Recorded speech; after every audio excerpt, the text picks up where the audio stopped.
নমস্কাৰ বন্ধুসকল, আপোনালোকৰ মাজলৈ আকৌ নতুন এটা ভিডিঅ'লৈ আগবাঢ়িছোঁ। ভিডিঅ'টো স্কিপ নকৰাকৈ সম্পূৰ্ণ শেষলৈ চাই থাকিব, কিয়নো ৰাজ্যৰ মহিলাসকলৰ বাবে 5খনকৈ অভিলাষী আঁচনি কি এই আঁচনি সম্পূৰ্ণ সবিশেষ চাওক।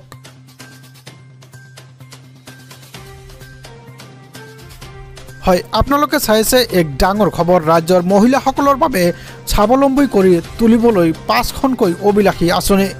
শিপিনীৰ পৰা আৰম্ভ কৰি হস্তশিল্পৰ লগত জড়িত মহিলাসকলৰ বাবে এক ভাল খবৰ।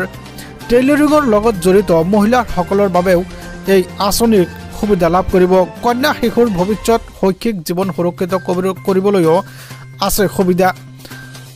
স্বনিৰ্ভৰ নাৰী আঁচনি, সুকন্যা সমৃদ্ধি যোজনা, বিনামূলীয়াকৈ চিলাই মেচিন আঁচনি আৰু অসম অৰুণোদয় আঁচনি আৰু প্ৰধানমন্ত্ৰী উজ্জ্বলা যোজনা, এই 5 আঁচনিৰ জৰিয়তে সামৰি লোৱা হয় যোগ্য হিতাধিকাৰীক। ইফালে মহিলাৰ সৰ্বাংগীন উন্নয়নৰ বাবে এই আঁচনিৰ সুবিধাৰ বাবে কিদৰে যোগাযোগ কৰিব আপুনি? হস্ততাঁত শিল্পৰে জড়িত মহিলাসকলে লাভ কৰি স্বনিৰ্ভৰ নাৰী আঁচনিৰ সুবিধা। তাঁতশালত উৎপাদিত সামগ্ৰী বিক্ৰীৰ সুবিধা কৰি দিব এই আঁচনিয়ে। ইয়াৰ উপৰি 10 বছৰ তলৰ কন্যা শিশুৰ বাবে সুকন্যা সমৃদ্ধি যোজনা আঁচনি আছে। কন্যা শিশুৰ অভিভাৱকৰ ডাকঘৰত জমা কৰিব লাগিব বছৰি 250 পৰা 1,50,000 টকা পৰ্যন্ত। কন্যাৰ 21 বছৰ সম্পন্ন হ'লে 8% পৰ্যন্ত সুদৰ সৈতে উভতাই পাব এই ধন। 20 বছৰৰ পৰা 40 বছৰৰ ভিতৰৰ মহিলাৰ বাবে বিনামূলীয়াকৈ চিলাই মেচিন লাভ কৰিব। ইফালে কেন্দ্ৰীয় চৰকাৰে মহিলাসকলক আত্মসংস্থাপনৰ বাবে প্ৰদান কৰি আহিছে বিনামূলীয়াকৈ চিলাই মেচিন। দৰিদ্ৰ আৰু অসহায় মহিলাৰ বাবে অসম অৰুণোদয় আঁচনি অসম চৰকাৰে ৰূপায়ণ কৰিব। পৰিয়ালৰ বাৰ্ষিক উপাৰ্জন 2 লাখ টকাৰ ভিতৰত হ'লে কৰিব পাৰিব ইয়াৰ বাবে আবেদন। এই আঁচনিৰ জৰিয়তে ৰাজ্যৰ মহিলাসকলে লাভ কৰিব প্ৰতি মাহে 1250 টকাকৈ। ইফালে গৃহিণীসকলৰ সহায় হোৱাকৈ প্ৰধানমন্ত্ৰী উজ্জ্বলা যোজনা ইতিমধ্যে আৰম্ভ হৈছে।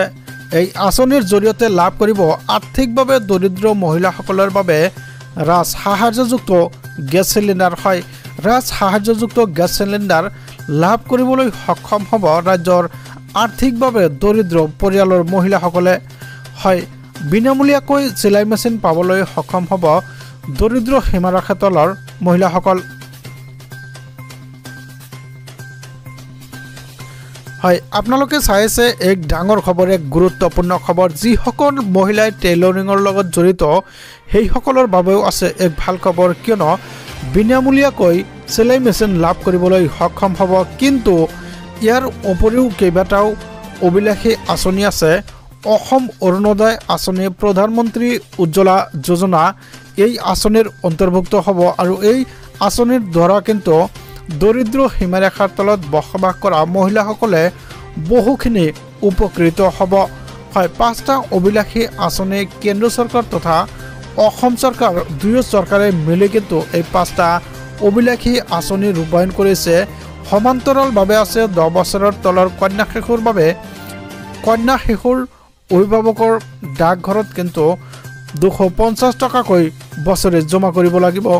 250 টকাৰ পৰা আৰম্ভ কৰি 1,50,000 টকালৈকে জমা কৰাৰ সুবিধা পাব। আৰু 20 বছৰৰ পৰা 40 বছৰৰ ভিতৰত মহিলাসকলে বিনামূলীয়াকৈ চিলাই মেচিন লাভ কৰিবলৈ সক্ষম হ'ব। সমান্তৰালভাৱে অসম অৰুণোদয় আঁচনিৰ জৰিয়তে দৰিদ্ৰ সীমাৰেখাৰ তলত বসবাস কৰা মহিলাসকলক সামৰি লোৱা হ'ব আৰু প্ৰতি মাহে 1250 টকাকৈ লাভ কৰিবলৈ সক্ষম হ'ব। ইফালে উজ্জ্বলা যোজনাৰ জৰিয়তে কিন্তু ৰাজ সাহায্যযুক্ত গেছ চিলিণ্ডাৰ লাভ কৰিবলৈ সক্ষম হ'ব মহিলাসকলে। সমান্তৰালভাৱে যিসকল মহিলাই স্বাৱলম্বী হ'ব বিচাৰিছে সেইসকলৰ বাবে কিন্তু হস্তশিল্পৰ জৰিয়তেও কিন্তু সেইসকল শিপিনী উপকৃত হ'ব পাৰিব। এই 5টা আঁচনি কেৱল মহিলাসকলৰ বাবেহে অসম চৰকাৰ তথা ভাৰত চৰকাৰে ৰূপায়ণ কৰিছে। স্বনিৰ্ভৰ নাৰী আঁচনি, সুকন্যা সমৃদ্ধি যোজনা, বিনামূলীয়াকৈ চিলাই মেচিন, অসম অৰুণোদয় আঁচনিকে আদি কৰি 5টা আঁচনি ইতিমধ্যে হাতত লৈছে। তো ভিউয়াৰ্স, ভিডিঅ'টো ভাল পালে চেনেলটো ছাবস্ক্ৰাইব কৰি দিব, ভিডিঅ'টোত লাইক কমেণ্টছ কৰিবলৈ নাপাহৰিব। ধন্যবাদ।